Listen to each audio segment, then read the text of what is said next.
Hi, I'm here with Kurt Stutler, the pastor at South Main Chapel and Mercy Center. Just here to talk with you about your ministry. I appreciate you taking the time to Happy have to this do it. discussion with me. If you would just kind of, what is South Main? We are a new church start in the United Methodist Church. We're now just a little over 3 years old. The building in which we're in was for 112 years the Orville United Methodist Church. It sits in the south end of Anderson, South Carolina, in what was once a textile mill village, the Orr Mill. Of course, the mill closed in the mid-1980s, and the neighborhood around the mill began to physically deteriorate. And so as the neighborhood changed dramatically, the church that was here began to decline in terms of their membership numbers. And in 2012, the congregation made a decision to discontinue. When that happened, the district superintendent for the United Methodist Church here in the Anderson district, Susan Lena Ray, had an idea that a church modeled after a church in Greenville called the Triune Mercy Center, that type of church could potentially work in this community. The community is in a lower income area of Anderson, also an area widely known for criminal activity, drug dealing, and prostitution, and certainly homelessness and other issues connected to poverty are prevalent in this part of the community. And so Triune was a model of a church that was reaching out to homeless people and to people who struggle with issues connected to poverty. And so we set out to create a church like that here in this space, and in 2014, we received new church start support from the South Carolina Conference of the United Methodist Church, and with some other local support, we launched the church. And it's working. We are a diverse congregation. On Sundays, we generally have anywhere from 75 to 100 people here, and the makeup of the gathered worshiping community is multiracial, different socioeconomic backgrounds, people of different educational levels, different lifestyles, all worshiping together as one. Awesome. And then every Sunday following worship, we have a meal together, and those meals are provided by a group of partner churches from other United Methodist churches, as well as churches of other denominations. And some other local service organizations and nonprofits as well help us out with that meal. And then throughout the week, we're open, offering support for people, whether it be helping them navigate through the help system, like getting their food stamps again, or trying to get their IDs. We also have a mental health counselor and a vocational rehabilitation counselor that come to our building weekly. So we'll refer folks to those services. We have nursing staff here throughout the week for medical assistance. We do a lot of one-on-one, just listening to people and hearing what their issues are and trying our best to help them resolve those things. And we do several meals throughout the week as well, lunch every day that we're open, and we do a Monday evening meal that's open to anyone in the community. And we give out things like snack packs and hygiene packs. So it's working in terms of we set out to not just be a place that would help people who struggle, but be a place where folks can find community. So, not only do people come here to get help, but they give back here as well, too. So they'll help us clean our building, or do landscaping out around the building, or help keep up a community garden.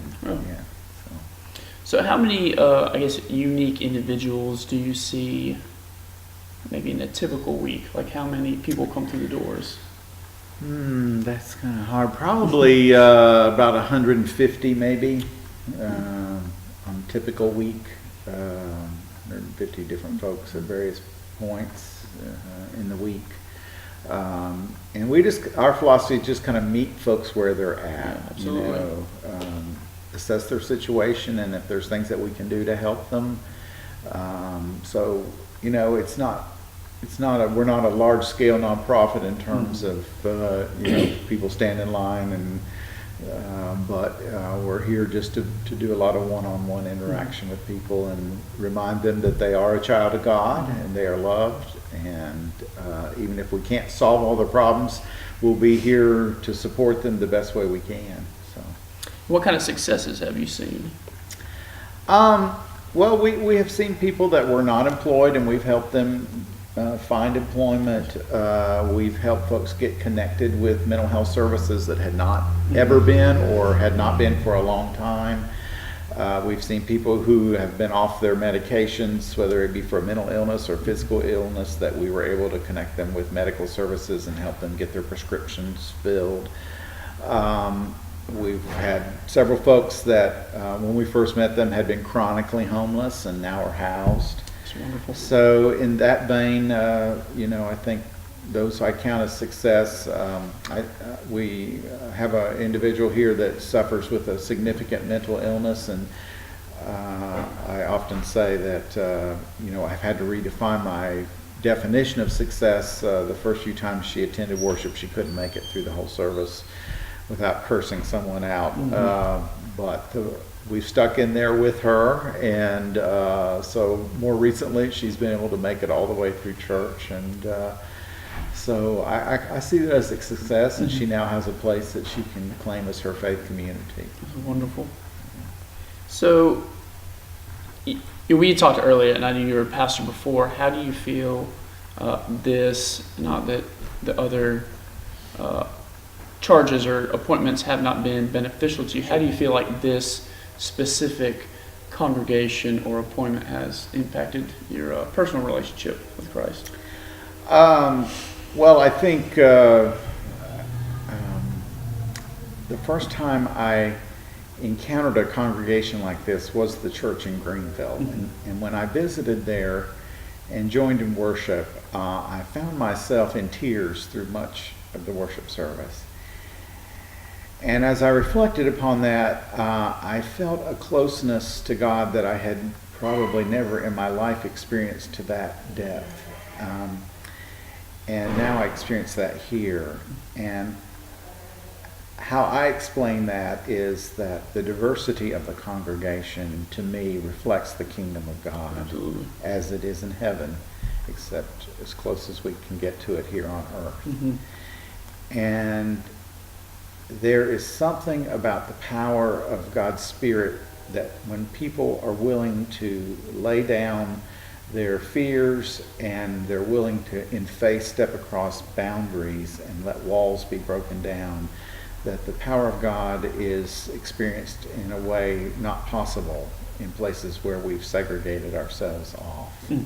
So I guess being a part of a diverse congregation has made me experience more fully the presence of Christ in my life. Well, because we came, I guess, in August and served with our youth ministry, and I think, like you said, just the diversity, I think, that's what the kingdom of God's going to be like. And coming from the WASPy congregation, you're not getting exposed to that as much. And I think that's something good for, not only our students to see, but for us adults to see as well, that this is what it's supposed to be about. This is how it is supposed to be.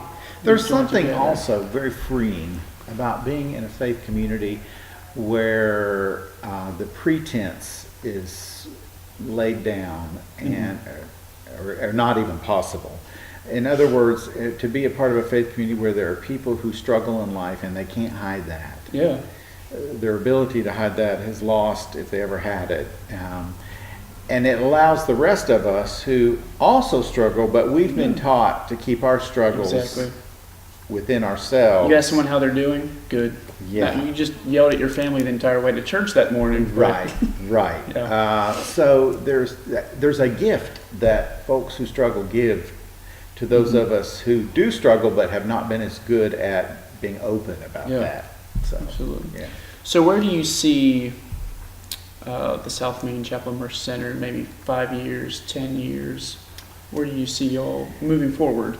Wow, that's a good question and a hard question. I've said all along, since even before we opened the doors, just seen evidence over and again, this is a God thing. And I feel like I'm just along for the ride, so to speak. And I'm privileged to be in the car, but I'm not driving it, you know. So I don't want to say that we don't try to make plans. In fact, I have a meeting this afternoon with someone who's going to help us do some longer term strategic planning, a consultant. But I don't want us ever to get so boxed in that we're not just open to the movement of God's Spirit and the needs that present themselves at the moment. So what exactly we'll be doing in 5 years, I can't really say. I mean, I assume and pray we'll be always a worshiping community, always a praying together on a regular basis. We'll always be helping people address their physical needs.